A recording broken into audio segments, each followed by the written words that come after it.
Hola, ¿qué tal? Bienvenidos a Conexión Vintage. Ya os dijimos en el primer programa que los grandes escenarios, los grandes recintos deportivos sería nuestro estudio. Y estamos aquí en la final de Copa, la gran fiesta del fútbol español, porque la jugó el Atlético de Madrid frente al Real Madrid y hoy el Vintage va del Atlético de Madrid, sus 110 años de historia. Es un documental en 3 partes. La primera, la historia del Atlético, historia antigua, desde su fundación en 1903 hasta el año 69. Hecho por un documental hecho por nuestro compañero Francisco Montoliu. A partir de ahí la historia de las décadas de los 70, 80, 90 y la última parte, la década de los éxitos europeos del Atlético de Madrid. Vais a disfrutar, hay imágenes realmente impactantes. Os dejamos con el documental del Atlético de Madrid, porque esta final de Copa del Rey que ya hemos vivido va a comenzar de nuevo.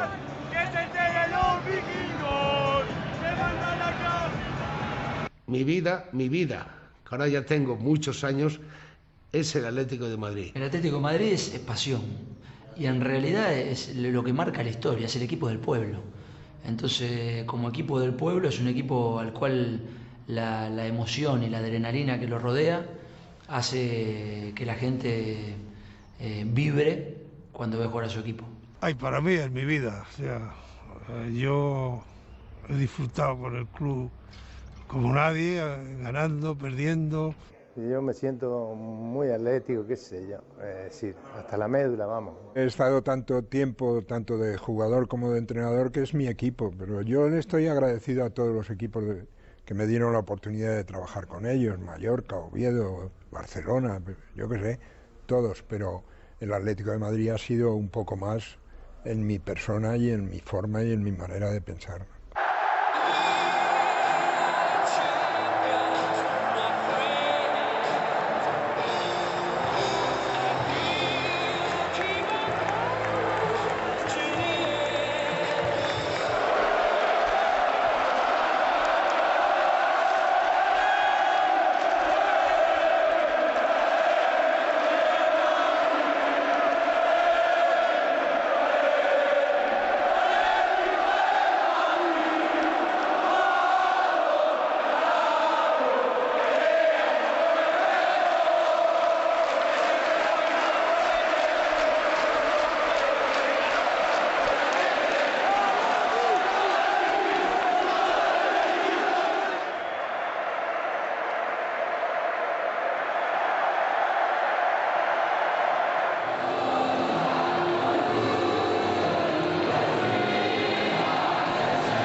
Yo no he tenido nunca complejo de inferioridad. Cuando yo tenía 8, 9, 10, 11, 12 años, en el colegio, el Atleti tenía 4 ligas y el Madrid solo 2.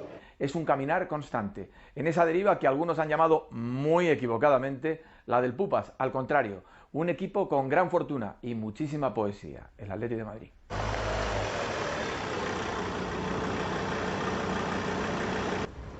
Papá. Dime, hijo. ¿Por qué somos del Atleti?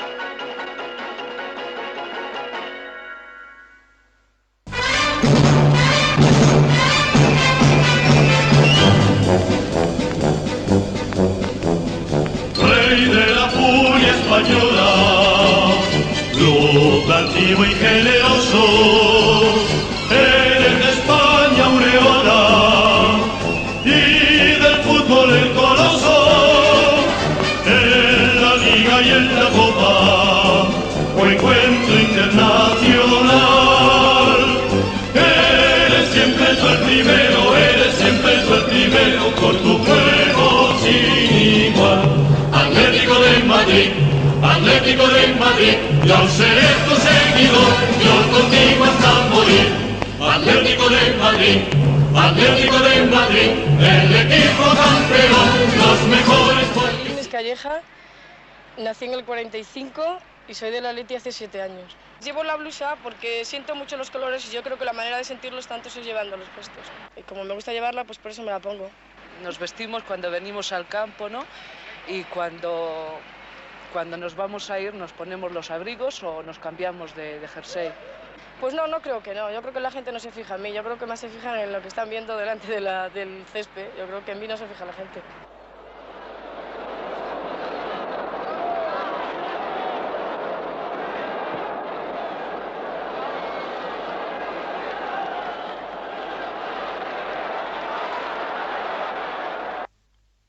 ...26 de abril de 1903...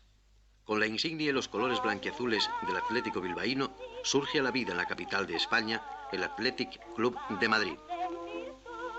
La primera junta directiva es presidida por don Enrique Allende, siendo el secretario don Eduardo de Hacha.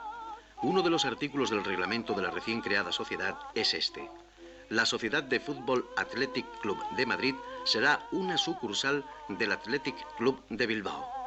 Murga, Celada, Valdeterrazo, Moreno, Hacha, Elósegui, Rivero, Ruete, son algunos de los socios que forman parte de aquel equipo que el día 2 de mayo de 1903 disputa su primer partido en el campo que había sido del New y que estaba situado junto al frontón del Retiro, en lo que hoy es Avenida de Menéndez Pelayo.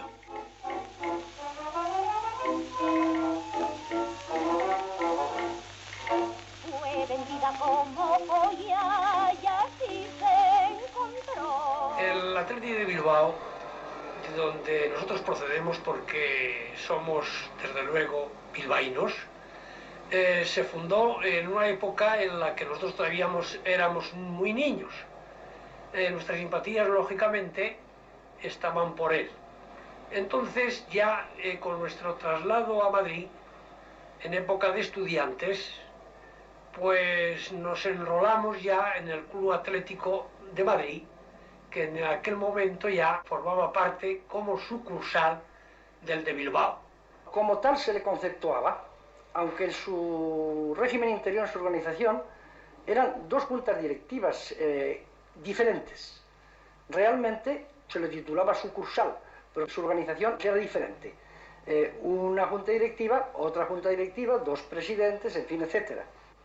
El equipo de Madrid se constituyó entre estudiantes que procedían del Athletic de Bilbao y se creó aquí esa especie de sucursal, digamos, ¿no? Sin embargo, la titulación era una sola que le correspondía al Athletic de Bilbao, hasta que se produjo la separación, que esto no recuerdo exactamente en qué año fue, posiblemente quizá en el año 18, en que se independizaron totalmente, y entonces ya intervenían independientemente y ya podían lograrse 2 títulos si se lograba alcanzar. En el año 1911, en el Campeonato de España que se celebró en Jolaseta y en Neguri, intervinieron 5 o 6 jugadores del Atlético de Madrid, los hermanos Smith, Juanito Elorduy, García, Roque Allende, Mandiola. En aquella época resultaba que el jugar al fútbol era un deporte bastante caro, porque todo había que pagarse el mismo socio. Primeramente había que hacerse socio, después las botas, el equipo, en fin, todo ello era preciso proveerse el mismo jugador. Y así nos sucedía, que en algunas ocasiones, al jugar al fútbol, teníamos nosotros que abonar todos los gastos. Incluso sucedía que salíamos embarrados, pedíamos una toalla, nos cobraban 15 céntimos, una ducha, que en aquel momento la ducha no existía nada más que una cadena que se tiraba de un cántaro que estaba colgado, y por supuesto no había otras atenciones. En 1911, el Athletic Club de Madrid inaugura la camiseta rojiblanca antes de que lo haga el Club de Bilbao.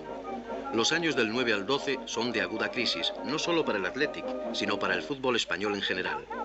En 1912 llega a la presidencia don Julián Ruete. Bajo su mandato, el club inaugura en 1913 el campo de O'Donnell, cercado por una valla de madera, cuyo importe de 30.000 pesetas sería costeado por Rodríguez Arzuaga. Habla el antiguo jugador y presidente don Javier Barroso.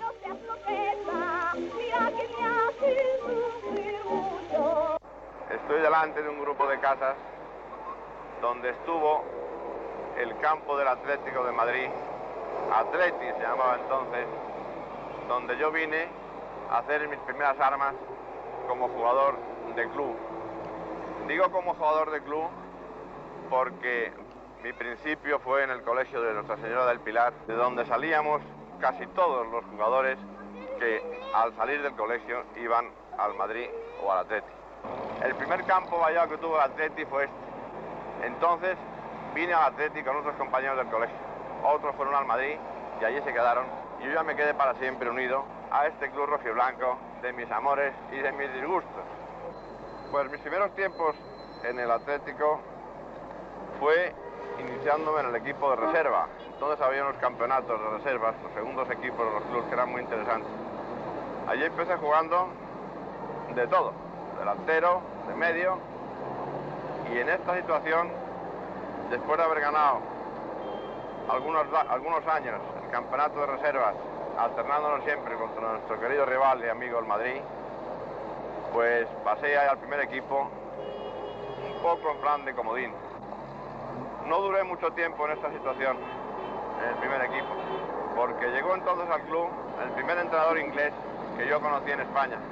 No el Mr. Pentland, que después fue tan conocido, uno anterior, se llamó Mr. Hayes. Y aquel fue el que descubrió en mí indudablemente aptitudes para jugar de portero. Me probó, como yo en el colegio lo había hecho ya, y compañeros míos se recordaban que yo lo podía hacer bien, y entonces crecí mucho, di el estirón, y tuve estatura y corpulencia suficiente para jugar de portero. Mr. Hayes me sacó de portero y allí ya me quedé hasta que terminé mi vida deportiva. El Madrid, el Athletic, el Racing y la Gimnástica son los equipos que se disputan el campeonato regional una vez que este cobra vida oficial en el año 1914. Pololo y Monchín Triana son ya figuras en el equipo que en la temporada 1920-21 consigue por primera vez el título regional, después de derrotar al Madrid en los dos partidos. En 1921 será el año en que por primera vez el Athletic Club de Madrid dispute una final de Copa, la cual celebra en San Mamés contra su antiguo progenitor, el Athletic de Bilbao. Durán, Pololo o Lalquiaga, Escalera, Fajardo o Larriaga, Amán, Tuduri, Triana del Río y Olaso eran por entonces los componentes del Atlético madrileño. Pololo, Fajardo y Luis Olaso son la contribución atlética a la selección española que en 1921 derrota a la de Portugal en el campo de O'Donnell.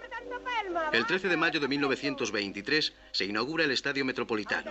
En el palco presidencial, la reina madre, la infanta Isabel y el que había de ser presidente del club, don Luciano Urquijo.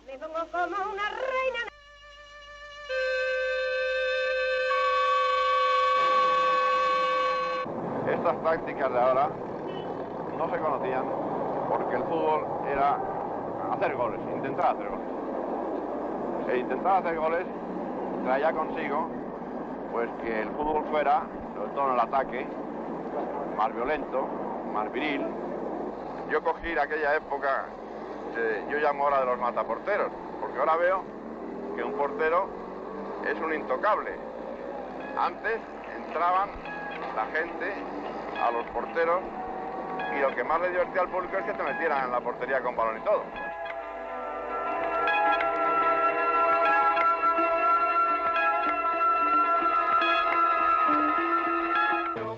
En 1925, el Athletic Club, bajo la dirección de Mr. Pentland, llega hasta las semifinales del Campeonato de España, en la que es eliminado después de 3 partidos por el Barcelona de los Platco, Samitier, Alcántara y Sagibarba. En 1926 llega a la final. Su rival es de nuevo el Barcelona. En la prórroga sería Alcántara el que decidiera el partido para los catalanes. De 1926 al 31, Luciano Urquijo es el presidente del club. Herrera el Sabio es un gran fichaje que se une al de los famosos jugadores Taxis, Tronchín, Adolfo y Pena. Implantada la liga en 1929, Es el año siguiente cuando el Athletic baja a Segunda División, en la que permanece 4 temporadas. El último partido contra el Sevilla en 1936 es decisivo. Se disputa en el Metropolitano y un empate basta para salvar al Atlético del descenso. Faltan 4 minutos y ganando el Sevilla por 3-2 se produce un penalti en el área sevillista, el cual se encarga de lanzar Chacho. Este fue el penalti con el que al dar el balón en el poste y ser rematado fuera por Ipiña, bajó de nuevo el Athletic a la Segunda División. Mi llegada al Atleti fue debida a que el teniente Salamanca entonces, que para descansar me yo ya, jugando yo en el equipo nacional, pues se ocurrió hacer en aviación un equipo de fútbol militar. Y hicimos un equipo militar donde estaban prestando servicio Machín, estaba Campos. Después vino la guerra, salí de Canarias para Marruecos y luego terminé desde Marruecos hasta la zona de Aragón, donde la aviación nacional, el equipo, pues se enteró que estaba por allí y me llevó a jugar en su equipo, ¿no? Y llevé conmigo entonces a Aparicio y entonces con esto ya empezamos a hacer un equipo de fútbol militar. Estuvimos jugando en toda la zona nacional, de allí fuimos a Zaragoza, se fue reforzando, hicimos una temporada muy buena y entonces Salamanca, que era un hombre muy aficionado al fútbol, se le ocurrió decir, bueno, pues ¿por qué no podemos entrar en categoría nacional? Entonces, claro, pues todos los que habían jugado en equipo nacional y en equipos de fútbol en la zona nacional y en España, pues digo, no se puede ingresar en el fútbol sin antes pues ganarlo por méritos. Dice, y bueno, ¿y qué forma le podíamos dar a esto para que el equipo del Atleti, el equipo de aviación, pudiera jugar en primera división? Y pues muy difícil, esto no, a no ser un club que haya descendido y quiera unirse a nosotros, pues no hay forma legal de poder entrar en la primera categoría nacional. Entonces se habló del Nacional, un equipo de segunda división muy bueno que había aquí en Madrid, y del Atleti. Se habló con el Nacional, no parece que se puso de acuerdo la cosa esta, y entonces ya se fue al Atleti Madrid. Germán fue el capitán del potente equipo que, realizada la fusión, no llega a jugar en segunda, pues al derrotar a los Osasuna por 3-1, pasa a ocupar la vacante que el Oviedo deja en primera. Recuerdo que entonces teníamos una delantera que era la de Manín, Arincibia, Elísigue, yo y Vázquez, que en paz descanse, ¿verdad? Las fichas y los sueldos eran, desde luego, tan distintos a hoy en día, ¿no? Que puedo recordar, 10.000 pesetas por contrato, 1.000 pesetas de sueldo mensual, y las primas de 200 pesetas en casa si se ganaba y 400 fuera si se veía. Mi vida profesional comienza cuando vinimos de Zaragoza, recién liberado en Madrid, y nos fusionamos con Aviación Nacional, llamándonos entonces el Atlético Aviación. Mi vida en el Atlético Madrid se limita pues a 15 años en él, desde el año 39 hasta el año 54. Fueron unas épocas muy agradables y tuvimos 4 triunfos sensacionales, que fueron 4 campeonatos de liga, a lo que aspira todo equipo, en 2 fases distintas. La primera con Ricardo Zamora en el año 39-40, 40-41. Y la segunda con Elenio Herrera en el año 49-50, 50-51. En estos 10 años de intervalo entre unas ligas y otras ganadas, pues hubo 2 fases distintas de juego. Al principio se jugaba con 2 defensas y después en la segunda época ya se implantó la WM jugando con 3 defensas. En la primera época en que ganamos los 2 títulos con el Ricardo Zamora, tuvimos un gran equipo. Era Tabales, Mesa y yo, Gabilondo, Germán, Machín, Manín, Arencibia, Pruden, Campos y Vázquez.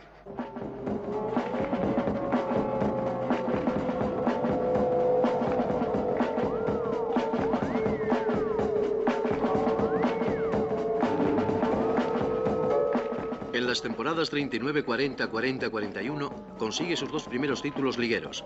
Estas son algunas escenas del partido disputado en 1942 en el campo de Vallecas contra el equipo de la aviación italiana, al que derrotó por el tanteo de 6-2. Desde 1940, ante la prohibición de utilizar nombres extranjeros, el Athletic se ha convertido en Atlético.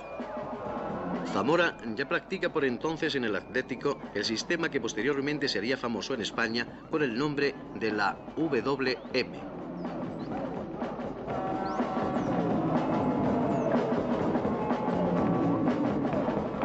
En la temporada 42-43 Vallecas se ha quedado pequeño, y es Touzón, que ya había desempeñado un importantísimo papel en la fusión con Aviación Nacional, el que arregla con el patronato de Nuestra Señora de Loreto la cuestión de la utilización del Estadio Metropolitano.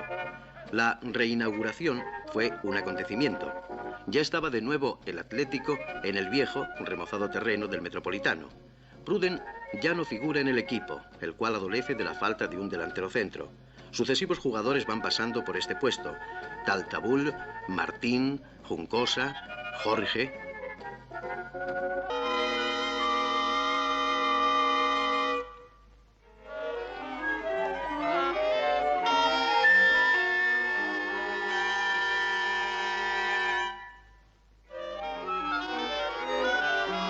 La delantera en la cual debuté yo en Barcelona hace ahora pues 22 años o 23, no sé, pues era la de Juncosa,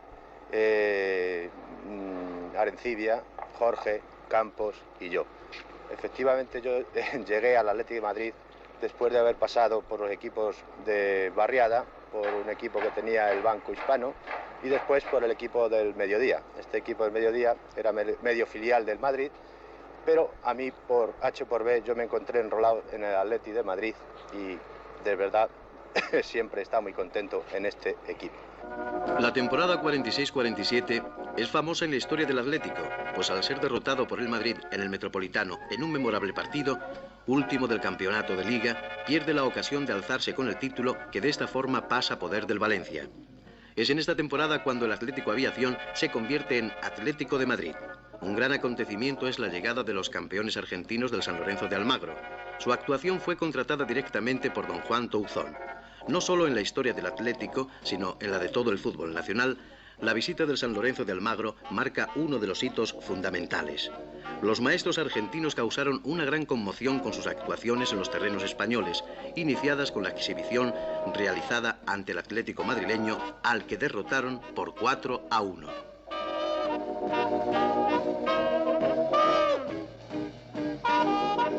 Hubo momentos en el cual formamos un equipo bastante homogéneo y una delantera que se hizo famosa, que fue la delantera de seda, que era la de Juncosa, Vidal, Silva, Campos y yo. Esta delantera de seda hay quien la confunde con la otra delantera en la cual también intervine, que era la delantera de cristal, que era la de Juncosa, Ben Baré, Silva, Carson y yo. En la temporada 47-48, con Vidal procedente del Alcoyano de interior derecho y Silva en el centro del ataque, la delantera de seda marca 73 goles. 5 de ellos en aquel famoso partido contra su eterno rival, el Madrid. El Atlético acabaría la competición en tercer lugar detrás del Barcelona y el Valencia. El portero Pérez juega su último partido como titular contra el Valencia. Desde entonces es Sasso el que ocupa ese puesto. Va a comenzar la temporada 48-49, en la que habrán importantes cambios. Pronto la famosa delantera de seda va a ser sustituida por otra que dejará una huella imborrable en la historia del club.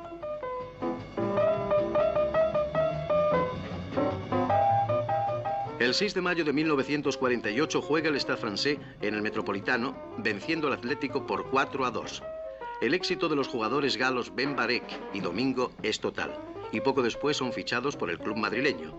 Desde 1946 Galíndez es el presidente del club y no cesará su mandato hasta 1952. En la temporada 48-49 ya juegan Ben Barek y Domingo en el Atlético. Esta es la famosa parada del guardameta francés al penalti lanzado por Montalvo.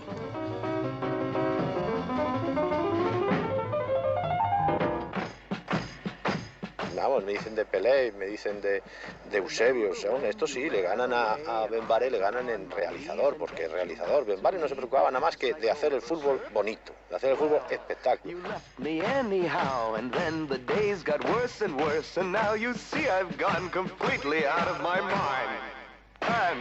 They're coming to take me away, ha-ha, they're coming to take me away, ho-ho, hee-hee, ha-ha, to the funny farm, where life is beautiful all the time, and I'll be happy to see those nice young men in their clean white... El fútbol lo tenía él concebido de una manera, que era un arte, y él era un artista, y como artista, pues él quería hacer las cosas lo más bello posible. You laughed when I had said that losing you would make me flip my lid. Aquí estaba el Estadio Metropolitano que yo conocí en el año 22-23, que cualquiera iba a creer que se iba a convertir en aquel gran Estadio Metropolitano que yo compré en el año 48-49. Por esta época, los tres defensas del Atlético pasan a defender los colores nacionales. Riera, Aparicio y Lozano se hallan en un buen momento de juego y constituyen una rápida y expeditiva defensa. Además de los fichajes de Struck, Calcita y Miguel, hay dos sensacionales, como son los del entrenador Helenio Herrera y el interior sueco Karlsson. También tuvimos un gran equipo que le llamaban, entonces bueno, le llamaba Helenio Herrera la máquina de hacer fútbol. Era con Domingo, Riera, yo y Lozano, Silva, Mújica, Juncosa, Bimbaré, Pérez Payá, Karlsson y Escudero. Fue una de las épocas muy agradables, lo digo porque tuve enfrente además unos grandes delanteros centros. En España entonces había grandes jugadores, pero las puntas mayores que yo tuve jugando contra ellos fue contra Paíño y contra Araujo. Gente peleona, gente luchadora, bueno, dos chicos extraordinarios en el terreno y fuera del terreno. Ya vimos cómo las temporadas 1939-40 y 40-41 supusieron para el Atlético, a las órdenes de Zamora, sus dos primeros campeonatos de Liga. Domingo es una de las figuras del gran equipo que 10 años después, en las temporadas 49-50 y 50-51, consigue su tercer y cuarto título liguero. Estos son algunos de sus compañeros. El rápido defensa izquierdo Lozano, el argentino Candía, hábil y combatidor interior zurdo, el medio Mújica, componente de aquella media canaria famosa Silva Mújica, el también canario Lobito Hernández, el fino, genial medio volante y delantero centro Silva. Junto con Bolovny, fueron los dos grandes artistas que dio el fútbol de las islas en aquella época.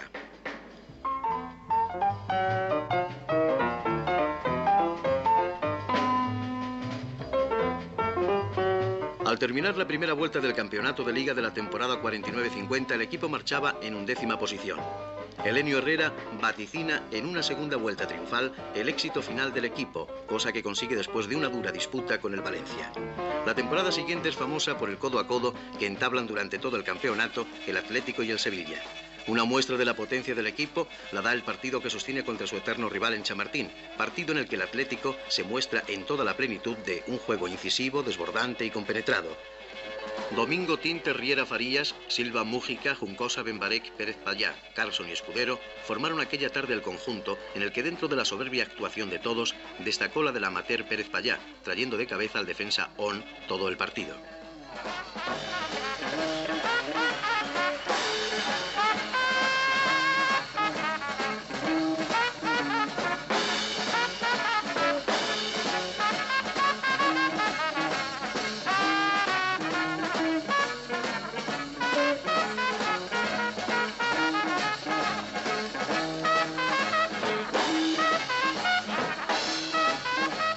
Su cuarto título liguero lo consiguió el Atlético en la temporada 50-51, en la cual marcó 87 goles, después de un codo a codo emocionante con el Sevilla, que no había de resolverse hasta el último partido, jugado precisamente en el terreno del equipo andaluz. En 1952 se celebra el homenaje a Juncosa. Argila es ahora el portero del conjunto colchonero. En este mismo año se celebran reñidas elecciones para la presidencia del club. Los candidatos son don Cesario Galíndez y el Marqués de la Florida, el cual resulta vencedor. El equipo se encuentra en un periodo de transición en que a la veteranía de sus famosas figuras se une la juventud de los nuevos jugadores que se incorporan al conjunto, entre ellos los que habían sido cedidos al Oviedo, Miguel, Agustín y Callejo.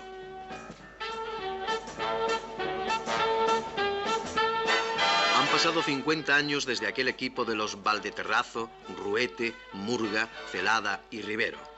Para celebrar sus bodas de oro, nada más apropiado que el partido que disputa contra el Atlético de Bilbao en el Metropolitano.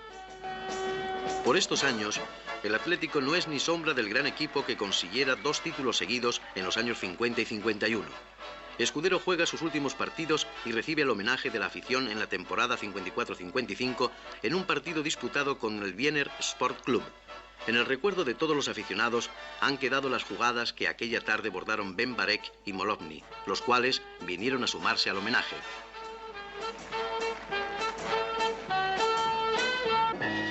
Estas escenas pertenecen ya al año 1957. Corresponden a un partido de eternos rivales que sería ganado por el Atlético por un tanteo de 2-0. Ya está el gran defensa central Herrera en el conjunto, así como el interior Peiró. El equipo va camino de otra de sus épocas de gran juego. Ya el año anterior ha disputado la final con el Atlético de Bilbao y en la próxima temporada 57-58 quedará subcampeón de Liga. Pazos es el portero titular del conjunto por esta época. En 1958, bajo la dirección de Dauzic, el Atlético queda subcampeón de Liga tras el Madrid, lo que le da derecho a participar en la cuarta edición de la Copa de Europa. En las semifinales se encontró con su eterno rival. Perdió 2-1 en Chamartín y ganó por 1-0 en el Metropolitano. El partido de desempate en Zaragoza daría la victoria final al Madrid. En este año de 1959 comienzan las obras del Estadio del Manzanares.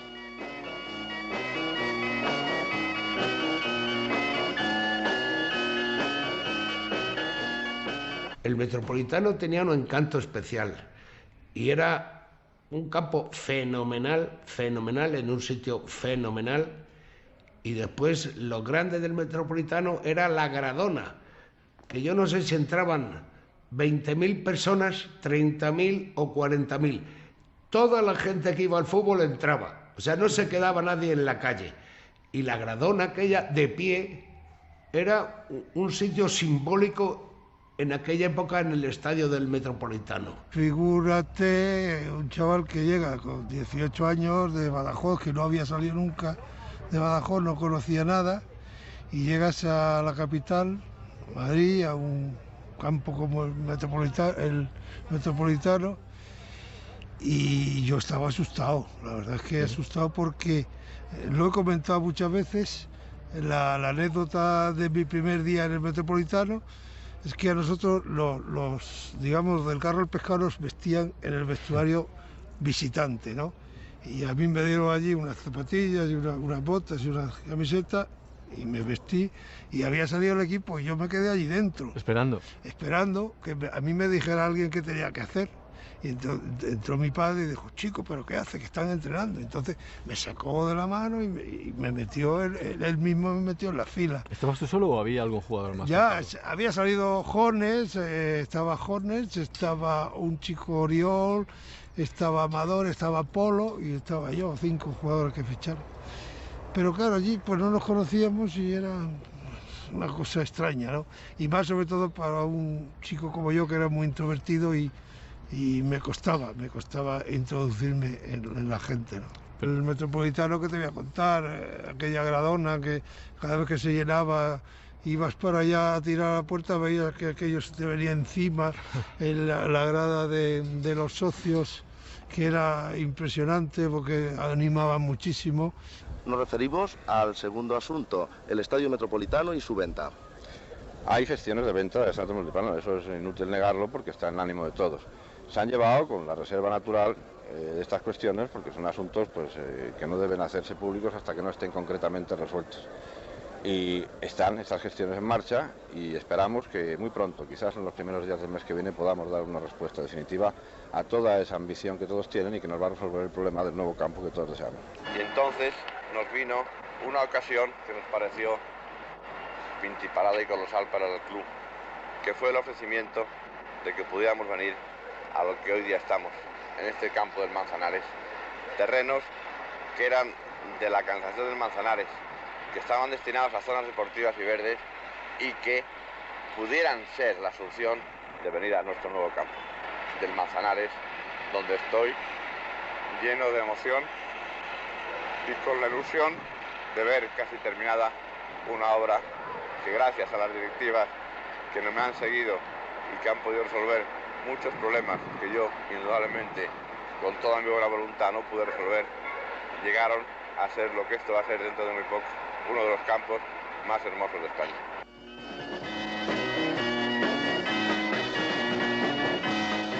...1960 es el año en que el Atlético inscribe por primera vez su nombre en la Copa del Generalísimo, título que renueva al año siguiente, venciendo en ambas finales al Real Madrid. El gran juego del equipo de estos años queda reflejado también en el subcampeonato de Liga, obtenido en 1961.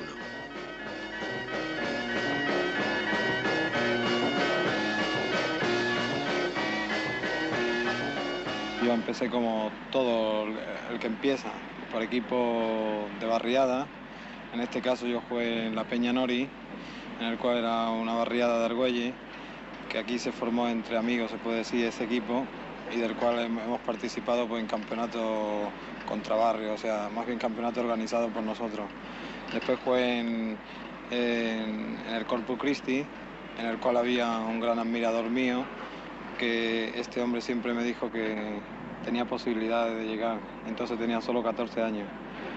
Rápidamente los equipos de primera le exigieron que formasen equipos juveniles y de esta forma yo me enrolé en el Athletic de Madrid. Y entonces decían que a los que probaban iban con recomendación. En este caso yo me tuve que presentar en el Club Atlético de Madrid y faltando uno de los que nombraron, de esta forma me probaron a mí. Y esto era un miércoles y el domingo ya empezaba el campeonato. Y de esta forma yo entré en los juveniles del Atlético de Madrid cuando tenía 14 años para 15. Mi pedazo de historia del Athletic realmente pues cubre en su iniciación de la temporada 59-60 hasta el 63.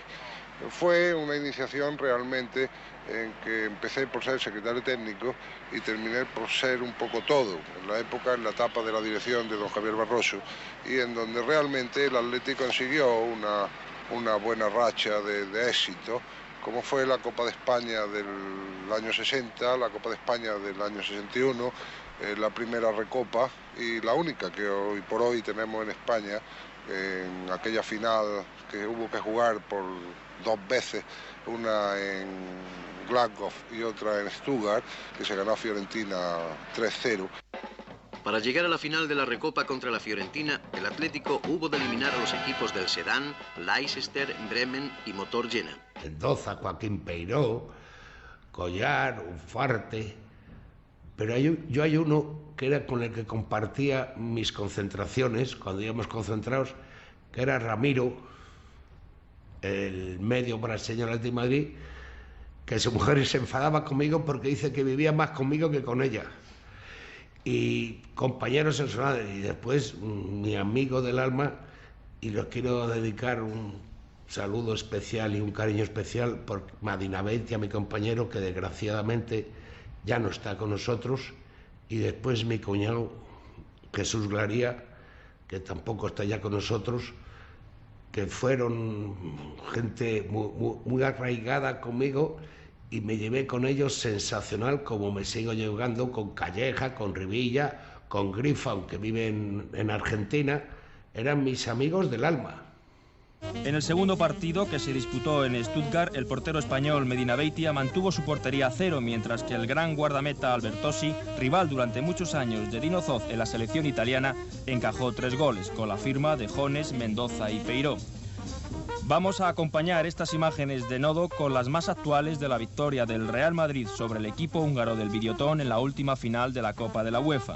Pero ahora el conjunto permanece por más tiempo en los primeros lugares, y así en 1962 será la Recopa, y en 1963 el subcampeonato de Liga, y de nuevo finalista en el torneo europeo.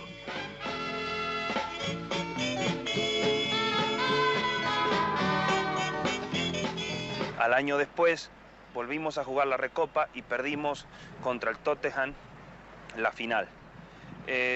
Luego volvimos a ganar la Copa de España y a su vez en esos años hemos salido varias veces subcampeones de Liga, hasta llegar al año 65-66 que conseguimos el título de campeones de Liga que tanto ansiábamos y ansiaba yo en particular, ¿no? Los hinchas animan a sus equipos con gritos y cartelones.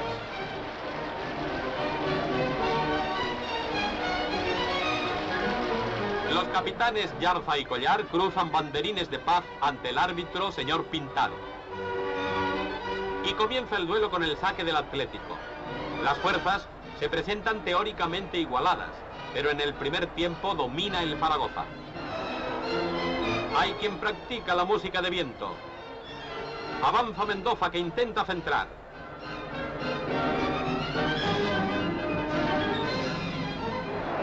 Él mismo saca la falta en que ha incurrido el Zaragoza, ante cuya puerta se origina un buen lío. Aquí cada cual trae ensayado su aire.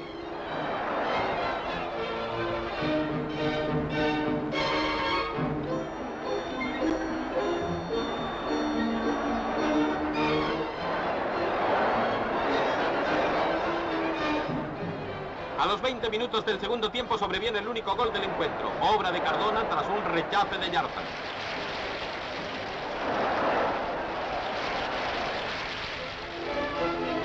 Vean ustedes el tanto otra vez, tomado desde otro ángulo.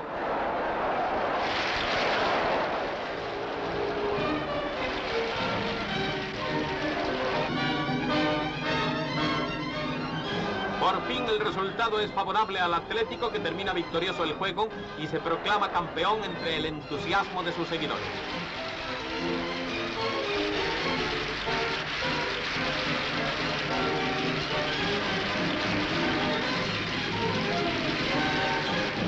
Enrique Collar, que resultó lesionado, recibe como capitán del equipo vencedor la copa de manos de su excelencia el generalísimo.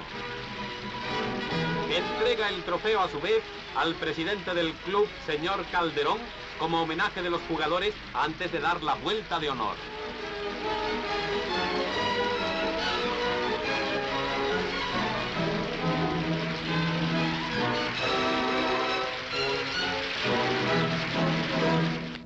En noviembre de 1963 el Metropolitano ha sido vendido en 95 millones de pesetas a la sociedad anónima Vista Hermosa. Es presidente desde 1964 don Vicente Calderón, el cual promete por estas fechas pasar directamente del Metropolitano al Estadio del Manzanares, en el que se han reanudado las interrumpidas obras.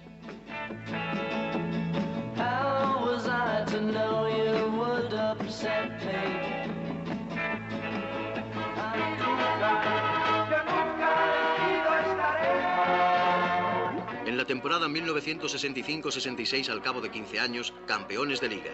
Título este que se conseguiría en el último partido disputado en Sarriá con el Español. Estamos en el estadio de Sarriá de Barcelona, donde se disputa el último partido de Liga. El Atlético de Madrid, que hoy juega con el Español, consigue el título de campeón nacional para 1966 con estos dos goles que van ustedes a ver. Carmelo, portero del Español, rechaza con el cuerpo el tiro de Ufarte y el mismo extremo izquierdo Atlético fusila el gol. Es el 1-0 a los 43 minutos.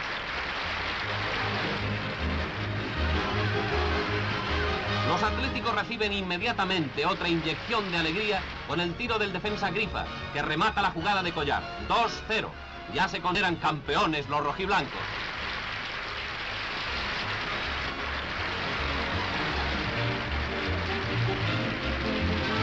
Mientras tanto, en el Bernabéu, el Real Madrid trabaja también su posible título, elaborando una amplia victoria.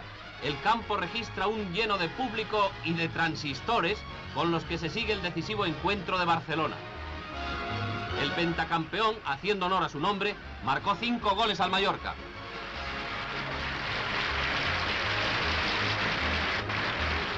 Pero la expectación estaba puesta en la marcha del encuentro de Sarriá, ya que el campeonato dependía del resultado del partido que se jugaba allí. El triunfo en Barcelona del Atlético le ha dado el campeonato de Liga y el Madrid ha de conformarse con ser subcampeón a un punto de distancia. Pero los madridistas premian a su equipo con aplausos que comparte el entrenador Muñoz.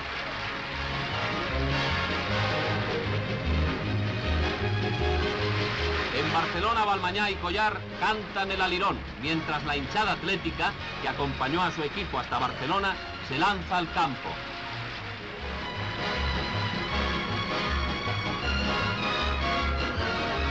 Hay quien pretende quedarse con las camisetas rojiblancas como recuerdo. Rivilla ha esquivado el golpe, pero Glaría y Grifa se han quedado sin camisolas. El Atlético de Madrid, flamante campeón de 1966, jugará la 12ª edición de la Copa de Europa, a la que llega por primera vez. Este de 1966 para el Atlético de Madrid, que inaugura el tan anhelado campo del Manzanares con su título de campeón de Liga recién conquistado.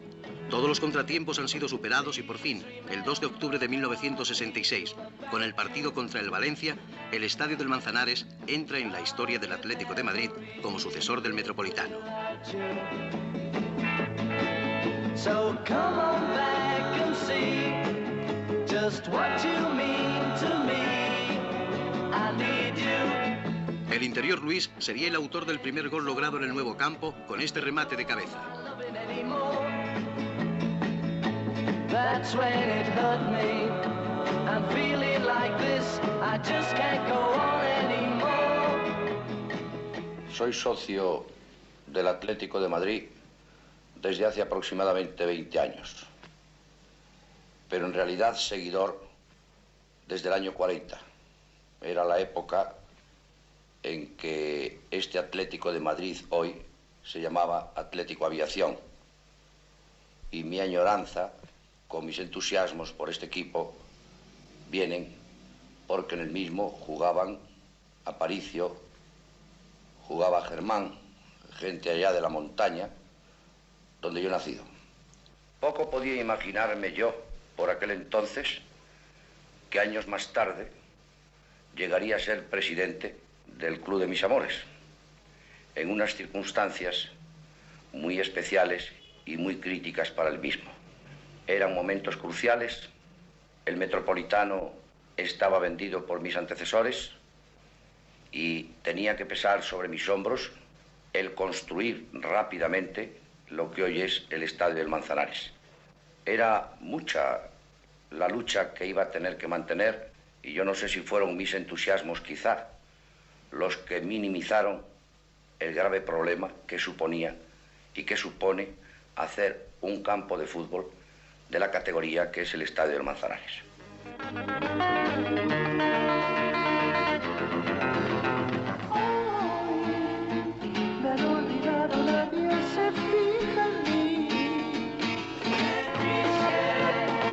En 1969 se retira Enrique Collar después de 16 temporadas y 338 partidos. Es el segundo jugador en número de encuentros detrás de Adelardo.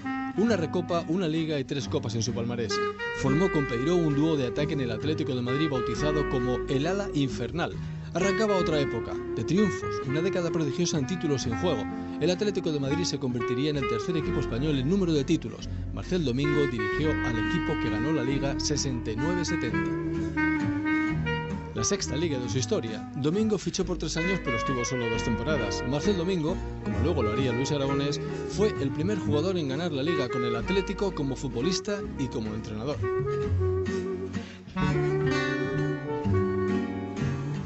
Otro gran ídolo, Adelardo, el futbolista con más encuentros en el Atlético.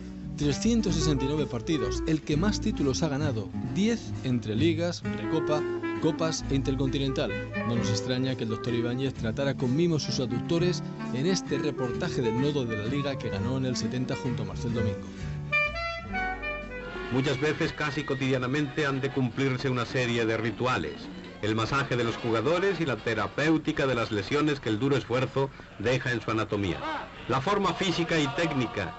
El secreto del triunfo se forja día a día en los entrenamientos ya preparatorios del estado atlético en general, ya traducidos al ejercicio futbolístico. Carreras, flexiones combinadas, saltos, series de rápidos sprints, adecuado todo al movimiento normal del fútbol.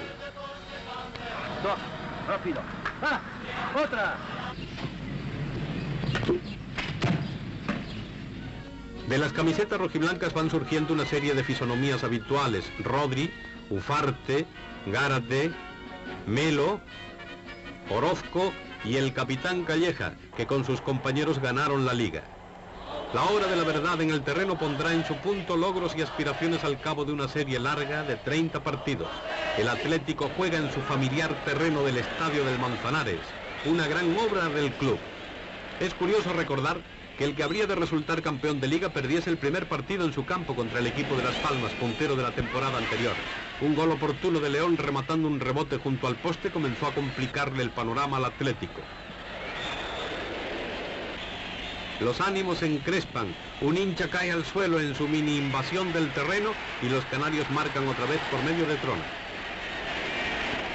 Germán es obligado a salir del terreno y el Atlético, aunque logra finalmente un gol por medio de Alberto, sufre la amargura y el mal presagio de perder en su presentación en casa ante su público. En el partido entre los eternos rivales jugado en Chamartín, habían empatado, pero el de vuelta en terreno atlético marcaría otra derrota del Madrid, si no tan amplia como la de Bilbao, sí concluyente para eliminarle de la cabeza y proyectar al Atlético de Madrid en codo a codo con los Leones Vascos para el título. Un partido duro al comienzo, que el Atlético decidió con 2 goles de Luis y otro de Gárate, que levantaron el clamor de los graderíos. Era un gol más, luego después era pues la inauguración de un campo que he vivido tanto de entrenador como de jugador en muchas ocasiones, pero en aquel momento era el conseguir un gol para poder ganar, ¿no? Los madrileños habían ganado por 2-1 el primer partido a los vizcaínos. El de San Mamés, a 3 jornadas del final de la Liga, era el encuentro que había de decidirla incluso por su tanteo eventualmente. En Bilbao casi se entonó el alirón cuando el partido se resolvió a su favor por 2-0, tanteo que habría de prevalecer en caso de un empate final a puntos, nada improbable. Un primer tiempo igualado en que los dos porteros tuvieron que trabajar arduamente. En el segundo tiempo, dos cabezazos de Arieta y Uriarte dejaron el marcador definitivamente favorable para su equipo.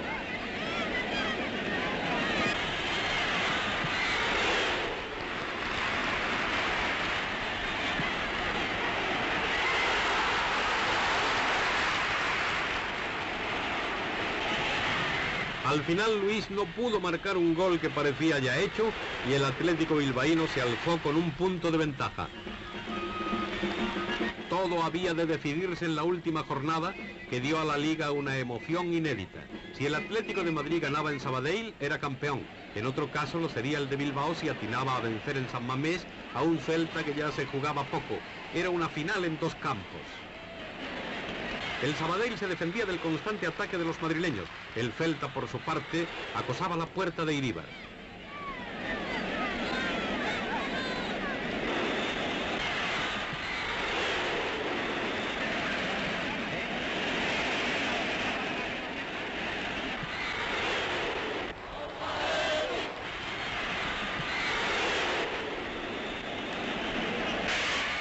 Tanto en San Mamés como en la Creu Alta, el primer tiempo de ambos partidos, de los que vemos distintas fases, terminó con empate a 0. Los seguidores madrileños y bilbaínos estaban en espíritu simultáneamente en los dos escenarios de la acción decisiva.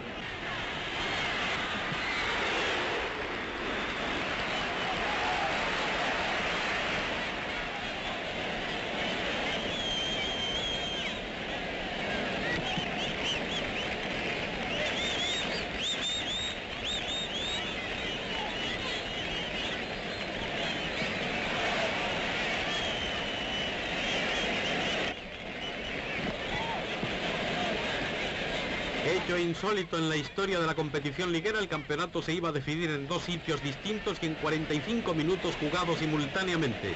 Comienza el segundo tiempo de ambos partidos, las espadas en alto, el peligro rondando continuamente las porterías vallesana y céltica, la bola del premio pendiente de caer en favor de uno de los dos atléticos.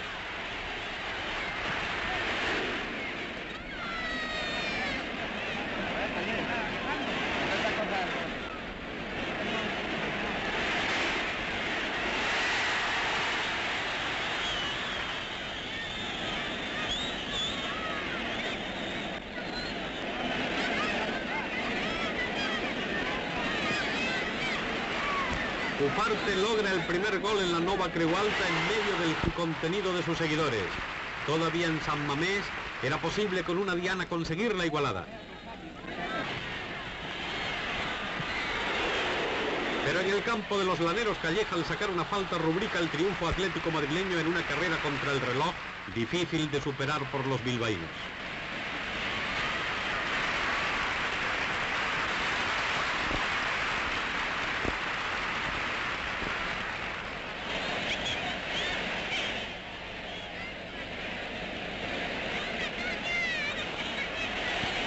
Los de San Mamés no se rinden y luchan denodadamente hasta conseguir acortar distancias con este gol que da a los últimos minutos de la espectacular pugna un dramatismo desconocido en las temporadas precedentes.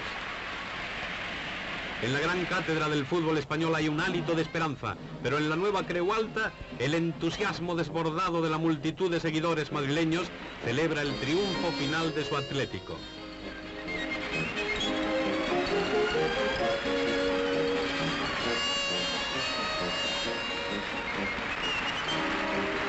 El entrenador Marcel Domingo es paseado en hombros.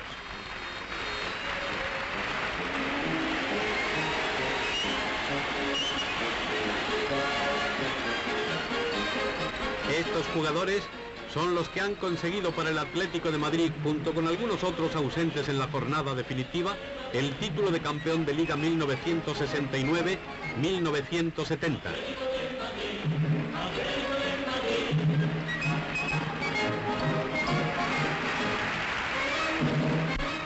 Sacio Calleja, el capitán blanquirrojo, recibe de manos del presidente de las Cortes Españolas, señor Rodríguez de Valcárcel, la copa campeonil que el jugador ofrenda al presidente del club, señor Calderón. El delegado nacional de deportes y el presidente de la federación le felicitan.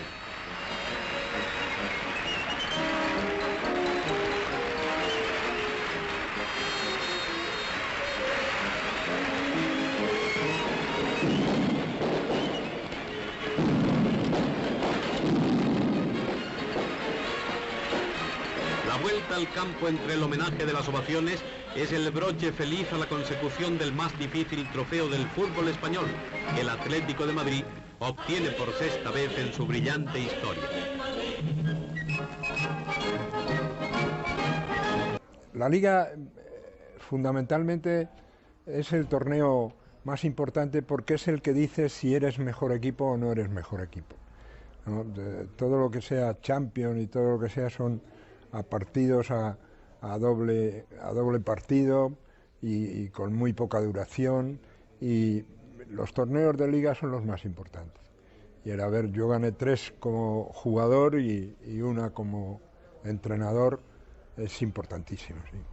Marcel Domingo no concluye su contrato. El Atlético ficha entonces al austríaco Max Merkel, conocido como Mr. Látigo. En el 72 el Atlético consigue su 4ª copa al vencer al Valencia. El Atlético de Madrid, su oponente, acude al gran choque con el palmarés de 7 veces finalista, la primera en 1921, y de ellas 3 campeón. Y es en San Lorenzo del Escorial donde, con el monasterio al fondo, vela sus armas. Su entrenador sueña con lograr este preciado título español y, a pesar de lo avanzado de la temporada, somete a sus muchachos a un concienzudo trabajo.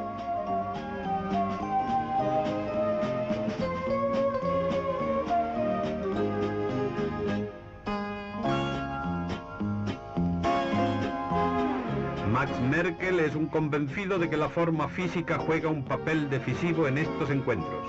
No obstante, el relax también es preciso para los atletas de ambos bandos. Y al atardecer del 8 de julio, el público se dirige al Estadio Santiago Bernabéu a contemplar esta final inédita, pues nunca desde el año 1902, en que se jugó por primera vez, se habían encontrado ambos equipos.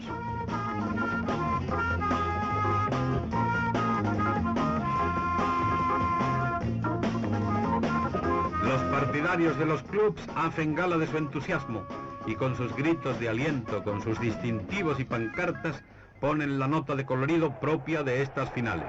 Los valencianos, como no, hacen estallar sus tradicionales y características tracas.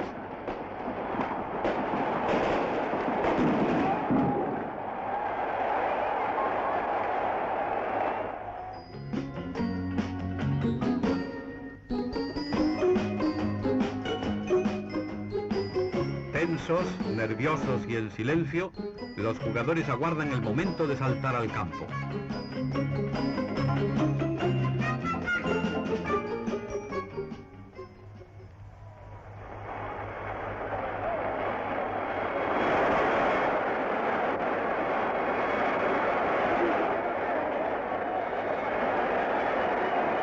Internacional, el colegiado vizcaíno señor Ortiz de Mendívil y sus auxiliares señores Sánchez Ríos y Franco Martínez, los capitanes Calleja por los madrileños y Sol por los valencianos, intercambian, una vez sorteado el terreno, los clásicos banderines.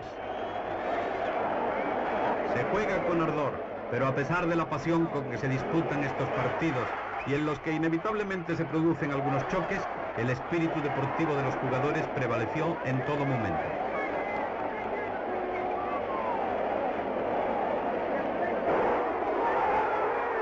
A los 31 minutos de juego, el Atlético, por medio de Salcedo y desde la misma línea del área, logra el primer gol.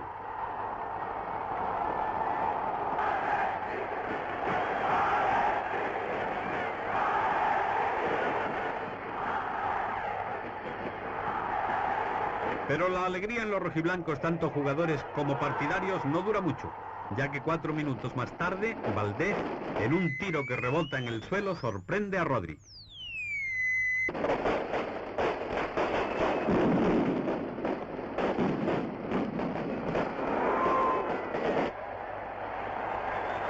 Los dos equipos equipos buscan afanosamente el gol que pudiera sentenciar el encuentro.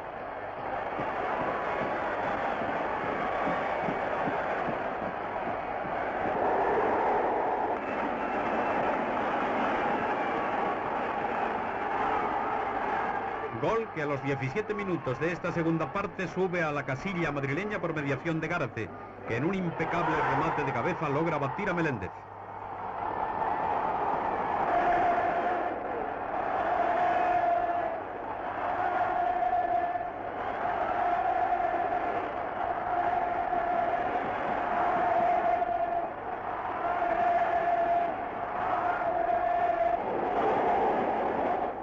El Valencia durante unos minutos no ceja, aunque al final del encuentro haya una dificultad insuperable en el sistema defensivo rojiblanco y en la decisiva actuación de Rodri. El árbitro señala la terminación de esta 71 final de Copa. Los seguidores se lanzan al campo para felicitar efusivamente a los vencedores.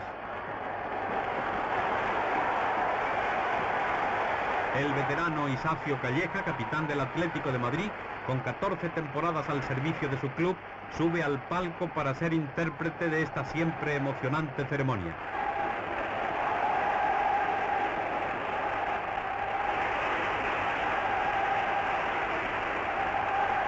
Es la temporada 72-73. El Atlético consigue su séptima liga y lo celebra. Vicente Calderón toma la palabra. A su izquierda está Carlos Peña, actual delegado de campo y toda una vida dedicada a su club. El presidente se dirige a los jugadores, entre ellos un jovencísimo Juan Gómez Juanito, que esa temporada pasa al primer equipo. Una lesión cortará su carrera en el Atlético. Los rojiblancos ganaron la Liga del 73. Vicente Calderón y Adelardo, una relación familiar en el Atlético. Mi padre me dijo, el pobre, dice, me gustaría que si llegas a un equipo, que no te muevas de ahí, ¿no? Que plantes raíces, decía, que plantes raíces. Y bueno, y eso hice y estuve 17 años. Y para mí el mayor orgullo que tengo es haber pertenecido al Atlético de Madrid y haber sido el jugador que más partidos oficiales ha jugado en la historia. Eso dice bastante. Al Real Sitio del Escorial llegan los jugadores del Atlético de Madrid dispuestos a velar sus armas, por no decir sus botas, en la última concentración de esta indecisa temporada liguera, en la que los auspicios favorables han oscilado durante muchas jornadas entre el Barcelona, el Español y finalmente el Atlético Capitalino, que en el sprint final obtendría el máximo galardón. No obstante, este último partido tenía sus riesgos. Jugó contra el Coruña, y si el Atlético obtenía un resultado adverso, podía tal vez perder el campeonato. Por otra parte, si el Coruña lograba una victoria, eludía el descenso a segunda. Quiere decirse con esto que el encuentro ya no era ni mucho menos de trámite. El estadio Vicente Calderón se vio abarrotado por la fiel hinchada rojiblanca, ansiosa de cantar el alirón.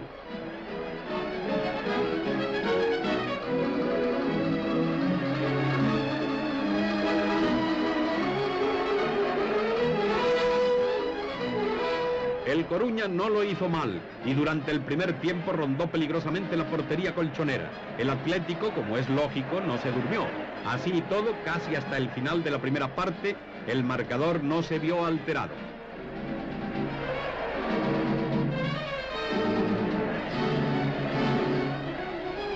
Hubo jugadas brillantes. He aquí un valiente remate de cabeza Atlético.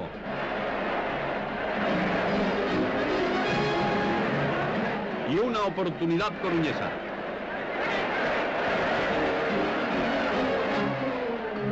El primer tanto fue precedido de una falta que, sacada por Ufarte, sería transformada en gol por Luis. 1-0 Atlético y entusiasmo en los graderíos. Con este resultado se llegó al descanso. En el segundo tiempo, el árbitro señor Oliva, que estuvo acertado, castigaría al Atlético con un penalti que, lanzado por Prieto, fue en última instancia rematado por el mismo jugador, logrando un gol que sería anulado.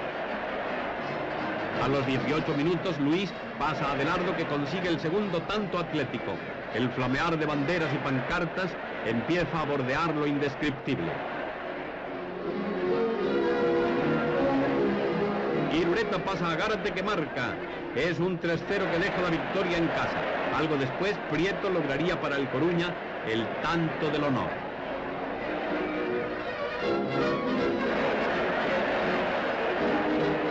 El encuentro concluyó en 3-1 y los partidarios del Atlético se lanzaron al campo gozosos, entonando el alirón. Es la 7ª vez que gana el campeonato de Liga. Frente a la tribuna y ante el presidente don Vicente Calderón, la fiel hinchada colchonera reiteró con júbilo sus entusiasmos.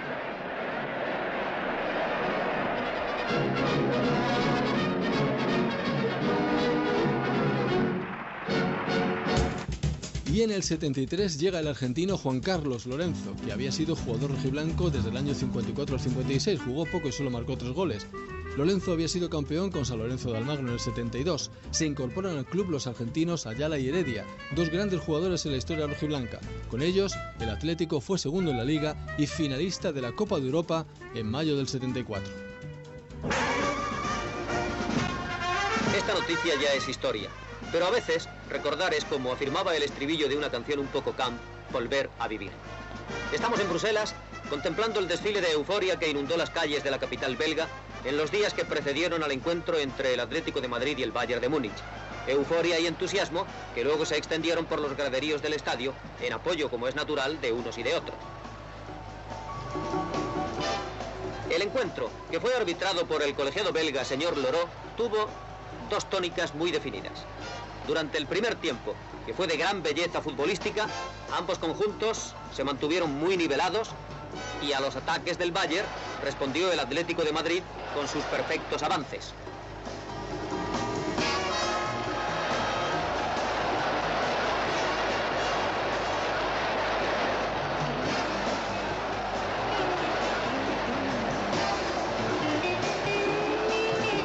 Hubo ciertamente oportunidades perdidas, pero esto a fin de cuentas en el fútbol sucede muchas veces. El segundo tiempo tuvo color rojiblanco. No quiere esto decir que el Bayern jugase mal, pero sí que el Atlético jugó mucho mejor. Más habilidad, más dominio de la pelota y más reflejos.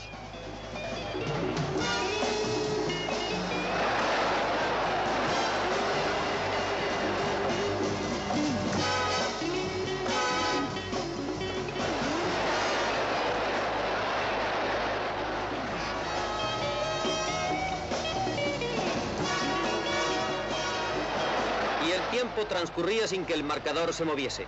La prórroga era inevitable. Durante el corto descanso, masajistas y cuidadores atendieron a sus respectivos pupilos en aras a una inmediata recuperación física. Y comenzó la prórroga, en la cual el Atlético de Madrid intensificó su dominio ante un Bayern que comenzaba a descentrarse.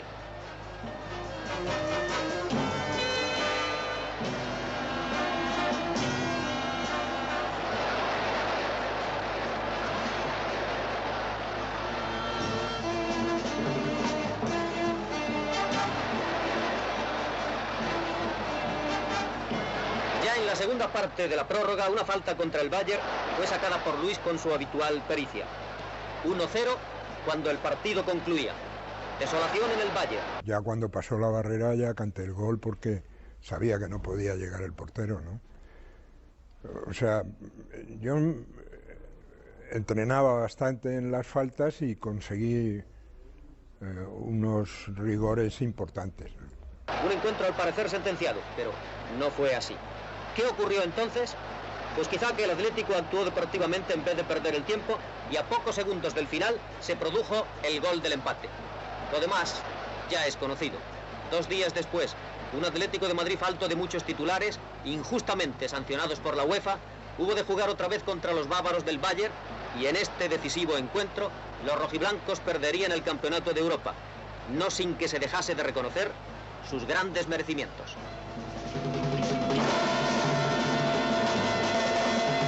Por mucho que se explique, es inexplicable.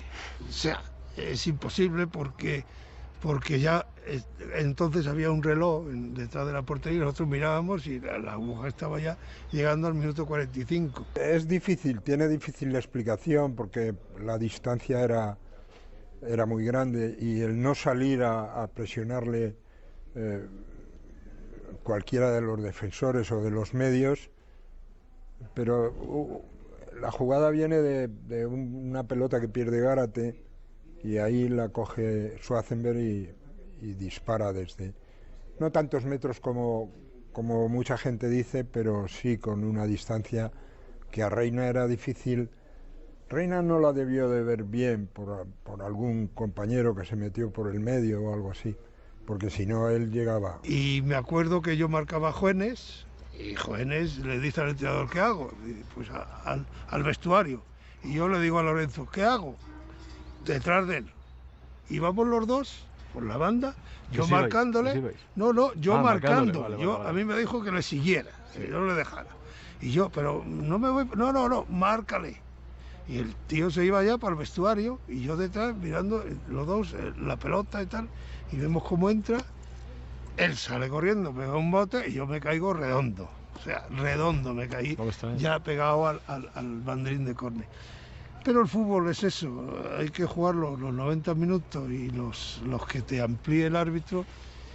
Y que es un fallo, pues un fallo es de todos.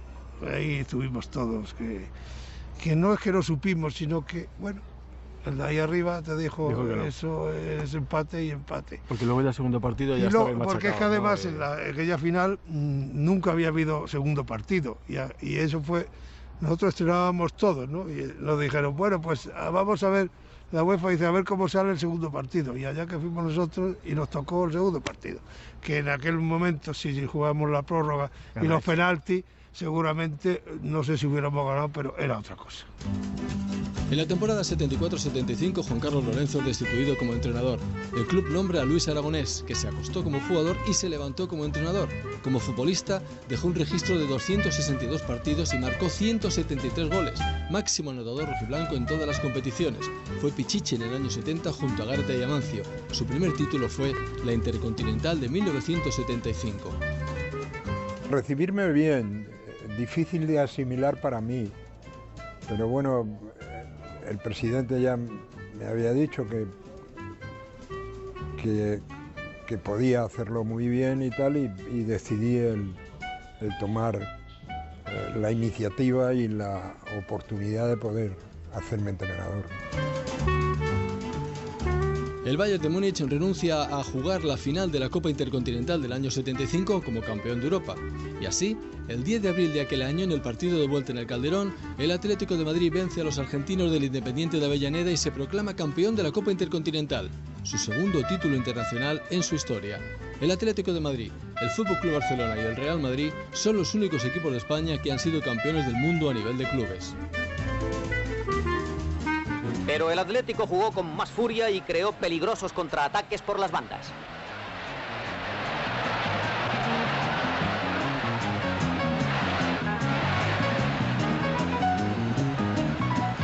Por supuesto que el Independiente también supo replicar, pero en el balance entre ardor y tecnicismo ganó la batalla el mayor empuje de los atléticos. A los 22 minutos llegó el primer gol. Un servicio de Gárate y el remate de Irureta desnivelaron el marcador. 1-0 a favor del Atlético de Madrid.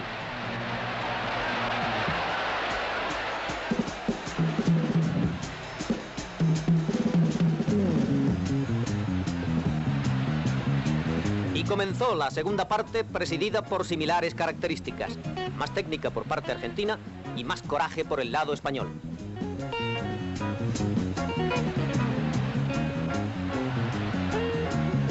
De todas formas, hubo ocasiones en las que el Independiente rondó el empate. Esto quiere decir que el Atlético tuvo que habérselas con un adversario de cuidado, lo cual en definitiva hace más importante su triunfo.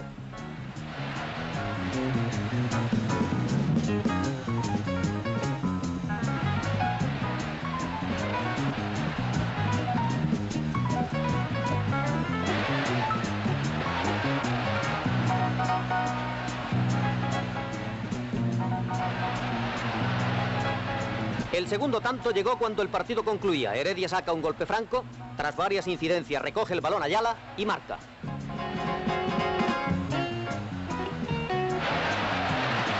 Esta es la repetición en la que se aprecia la habilidad de Ayala. Hubo todavía un momento de peligro para Pacheco, aunque al parecer el argentino estaba en fuera de juego. El partido concluyó con la victoria del Atlético de Madrid por 2-0, con lo que se llevó la Copa Intercontinental. Este es el equipo que alinearon los colchoneros: Pacheco, Melo, Heredia, Eusebio Capón, Adelardo, Irureta, Alberto, Aguilar, Gárate y Ayala. Y también Salcedo, que intervino durante la segunda mitad. Para mí ganar las 2 copas al Madrid en el Bernabéu pues ha sido una cosa, vamos, impresionante. Ganar una recopa, impresionante. Ganar las 5 copas que he participado, pues impresionante. Y luego jugar una final de la Copa de Europa, no se ganó por lo que no se ganó. Y sobre todo ganar la Intercontinental, quizás no para mí como jugador, sino para el club, lo que representa, ¿no? Sí. Entonces eso es lo que a mí me llena más, que no para mí me llene, sino que llene a la entidad. El Atleti lo que nunca ha tenido es un afán de verdadera empresa futbolística, ni con Barroso ni con Calderón, y solo y mal con Gil. Barrio de Usera en Madrid. En este bar nos hemos citado con varios jugadores del Atlético de Madrid: Miguel San Román, Luis Pereira, Iselín Santos Ovejero, Pepe Navarro, Sergio Morgado, Alfredo Santa Elena y el dueño del bar, el que fuera hábil y escurridizo extremo atlético, Juanjo Rubio. Con ellos recordaremos los buenos momentos de 17 años de la historia rojiblanca, el periodo que va del 75 hasta el 92. Pero eso será en el capítulo del próximo martes. Ahora os dejamos con un avance de la entrevista al mítico Luis Pereira y una sorpresa final. Hasta la semana que viene. En este partido que nosotros fuimos campeones, tiraron un bote de cerveza. Y yo estaba cerca del palo de gol. Entonces yo pegué la cerveza, abrí y viré para ellos y dije así: gracias. Joder, los tíos querían morir. ¿Sabes lo que realmente echo de menos? El fútbol. ¿Tú de qué equipo eres? ¿Yo? Del Atleti. ¡Me cago en la leche! ¿Del Atleti? ¡Pacheco! ¡Mesa Valcárcel! ¡Gabilondo, Marculeta y Piña! Y Marculeta coge el balón en la defensa, regata 1, 2, 3, lo pasa a la banda, ¡tírate el gol!